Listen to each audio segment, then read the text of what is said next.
Hola Sergio, ¿cómo estás? ¿Cómo está la semana? ¿Qué tal, Carlos? ¿Qué tal ha ido la semana con esas bajadas de tipos de interés y historias de estas? Mucha volatilidad, pero la operativa ha sido muy buena. Realmente aprendiendo cómo hacer un zoom out, cómo alejarse del gráfico y funciona mucho mejor tanto el trader como las inversiones. Si ves el gráfico desde mucho más lejos y no en un gráfico de una hora, por ejemplo, o un día.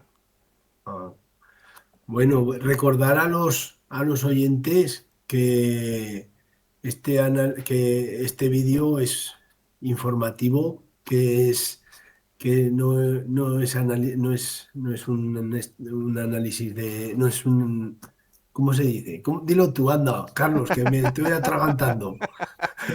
No somos, no somos asesores Eso. financieros y básicamente invitamos a todos a hacer su propia investigación. Podemos equivocarnos y podemos estar o no invertidos en los activos que decimos el día de hoy, ¿no? Es netamente informativo, educativo lo que queremos transmitir aquí. Eso. Y si os gusta, suscribiros y darle un like que nos ayudáis a seguir semana a semana. Así es. Venga, Bueno, Carlos, comencemos. ¿cómo ves el mercado? Porque yo lo veo como, como resaca, pero con café encima. Porque veo señales de liquidez mejorando, pero también escucho estrés en el money market. ¿Qué está pasando? Mejora la liquidez en el margen, ¿no? Pero la plomería todavía está crujiendo. Se escuchan los tubos, la tubería. Y eso suele ser la receta perfecta para el riesgo, de hecho. Que tengamos si tenemos una opinión alcista, pero con volatilidad, básicamente. Entonces arranquemos con lo fácil. Como dijimos semanas atrás, la TGA. Tú decías que desde inicios de diciembre la TGA está inyectando fuerte. ¿Cuánto y por qué y qué importa? La TGA otra vez es la cuenta de cuenta corriente del tesoro que se encuentra en la Fed, ¿no? Del gobierno norteamericano. Y cuando la TGA baja es porque el tesoro está gastando ese dinero. Termina en el sistema, bancos, depósitos, pagos y eso tiende a subir las reservas bancarias y a relajar las condiciones financieras, que son buenas para los activos de riesgo.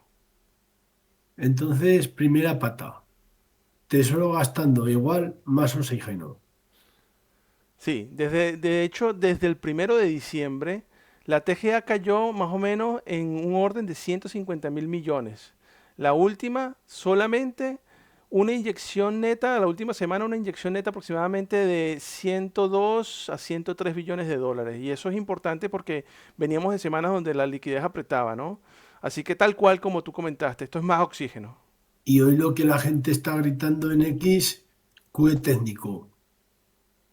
En X te refieres a Twitter, ¿no? Exactamente. ¿Qué fue realmente? O sea, lo que básicamente todo el mundo está diciendo en las redes sociales actualmente es que la FED arrancó las compras de las T-bill, ¿no? De las letras del tesoro, para hacer la gestión de las reservas, lo habíamos comentado las semanas anteriores. No es un QE del 2020, como fue en el COVID, para estimular, sino es una operación otra vez para mejorar esa plomería, para que no crujan esas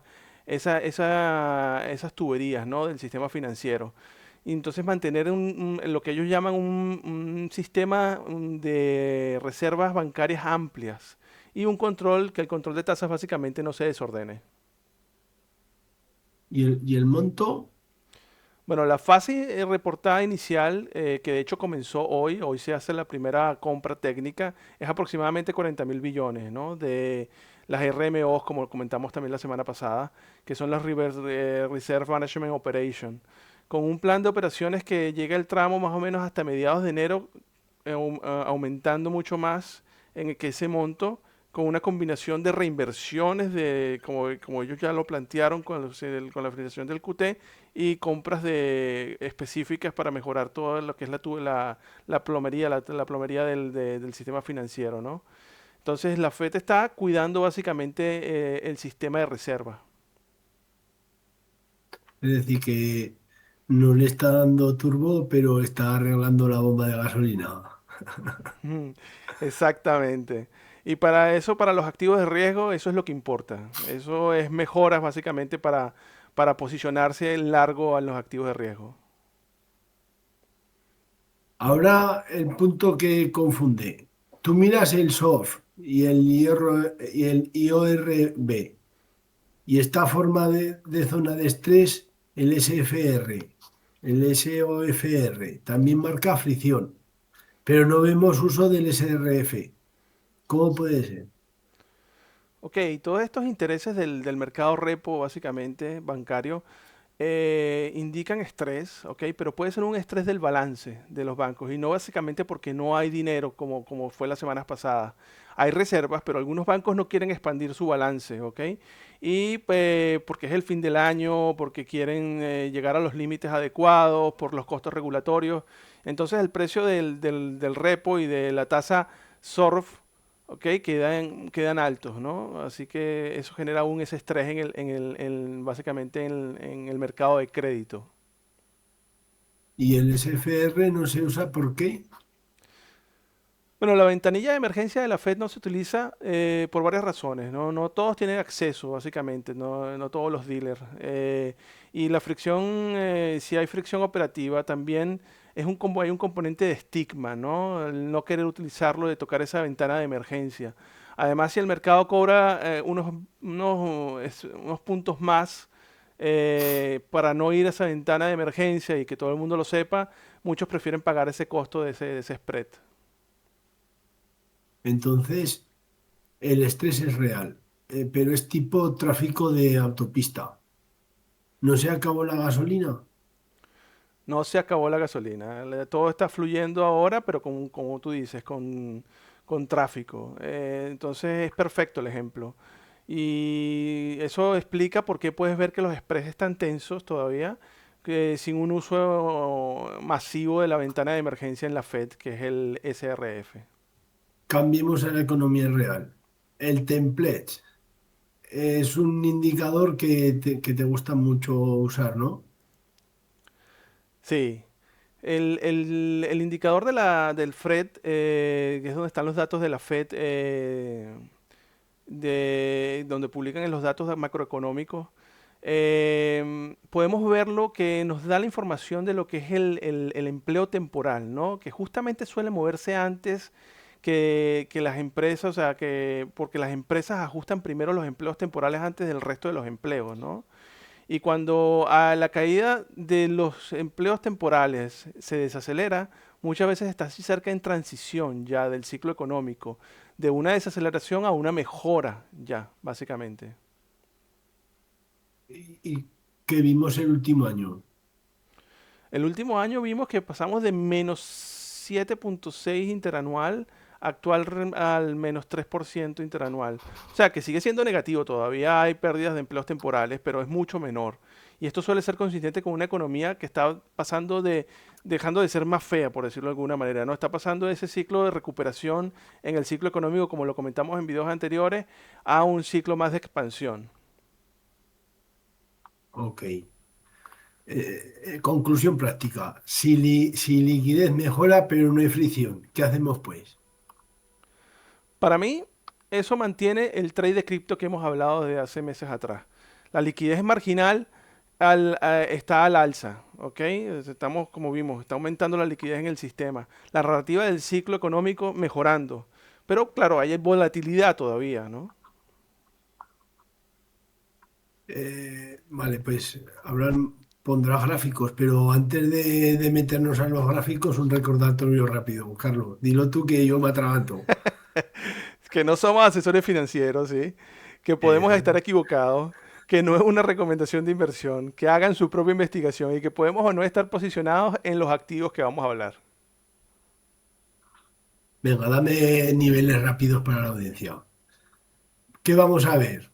El BTC. ¿Cuáles son los niveles importantes de verdad y cuáles serían los objetivos si rompe resistencia o si pierde soporte? Bien, el BTC, como podemos ver, tenemos unos niveles, el precio ha estado defendiéndose a nivel institucional, en mi opinión. Yo he marcado aquí los niveles más importantes para las instituciones. Básicamente estamos entre lo que fueron los 82.000 más o menos y los no, se pueden decir los 88.000. Aquí tú ves como el precio ha estado defendiendo esos niveles y ha estado rebotando, ¿ok?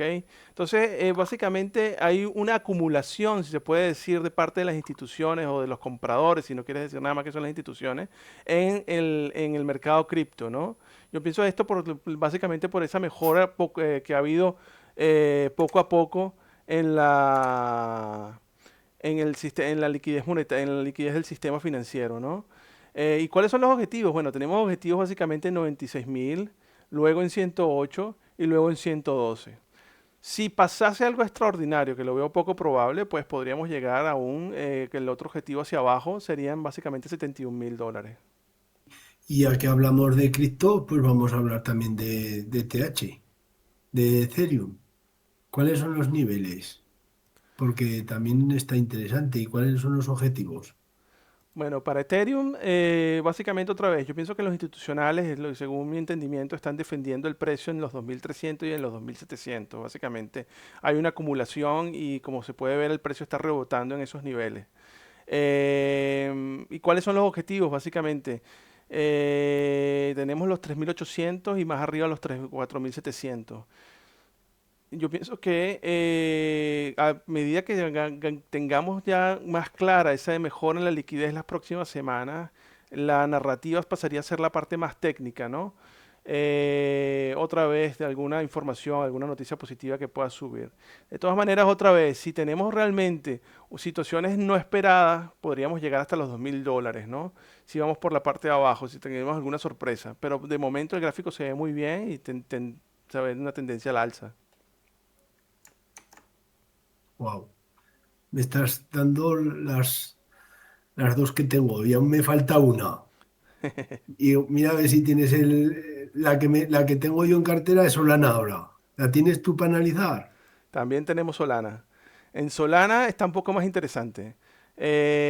Otra vez, los institucionales tienen niveles importantes ahorita que están defendiendo a partir de aproximadamente entre 118 y los 132, ¿ok? Ahora, estos niveles, si te fijas, la 132 está marcada como un nivel que puede ser bajista en este momento, porque no hay un suficiente rebote todavía, aún tiene que el precio subir un poco más, tener un rebote mucho más fuerte como para poder contemplarla como algo, como una tendencia, como un nivel alcista. Sin embargo, si te fijas, ha estado rechazando ese nivel y no lo ha penetrado. Entonces, otra vez, yo pienso que sigue siendo una defensa de la parte institucional del mercado cripto y que debería tender a subir buscando niveles más arriba de 180 o si supera esto, más o menos 218 aproximadamente, ¿no?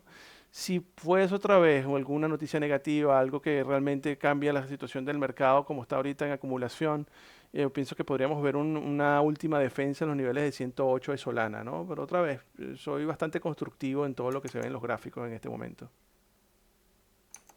Si te fijas, los tres gráficos son muy parecidos los tres, ¿eh? Parece que están calcados. Exactamente. Eso es cuando podemos ver, si lo vemos, dónde están los niveles importantes para las instituciones. O sea, te das cuenta que son mercados que se mueven en sintonía, más o menos. Entonces no deberían estar muy alejados uno con los otros. Perfecto. Entonces, para resumirlo, liquidez mejorando por el lado del tesoro y la Fed arreglando la plomería, pero todavía con fricciones que pueden traer volatilidad. Y ahí es donde cripto puede seguir dando oportunidades. Exactamente. Y la idea no es adivinar el futuro, Sergio. Es tener niveles claros, escenarios y gestión de riesgo. La gestión de riesgo es muy importante. Sí. Bueno, compañeros, si te sirvió este análisis, déjanos un comentario qué escenarios más probables puedes saber y la continuación alcista y más volatilidad y más pullback y todas estas cosas. Y si te gusta, ok, el enfoque macro que estamos dándole a todos estos videos, en niveles prácticos, suscríbete en el canal, déjanos un like, ok, activa la campanita para que te lleguen todos nuestros videos inmediatamente que los publicamos.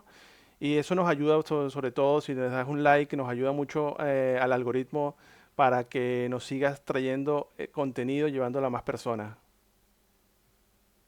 Y luego también decir a la audiencia que hemos creado un blog de dostrader.com, que allí escribimos toda la parte de análisis un poco más detallados, más elaborados. Carlos? Así es de dostraders.com, con ese al final. Los invitamos a revisar el blog y ver todas las semanas publicamos artículos interesantes, tanto de gestión de riesgo, que lo hablábamos ahora recientemente, psicología del trading, inversión, macroeconomía, para básicamente ahondar en todos los temas que nos gustan. Bueno, Carlos, nos vemos para la siguiente el vídeo. Chao Sergio, nos estamos viendo, que estés muy bien. Venga, hasta luego.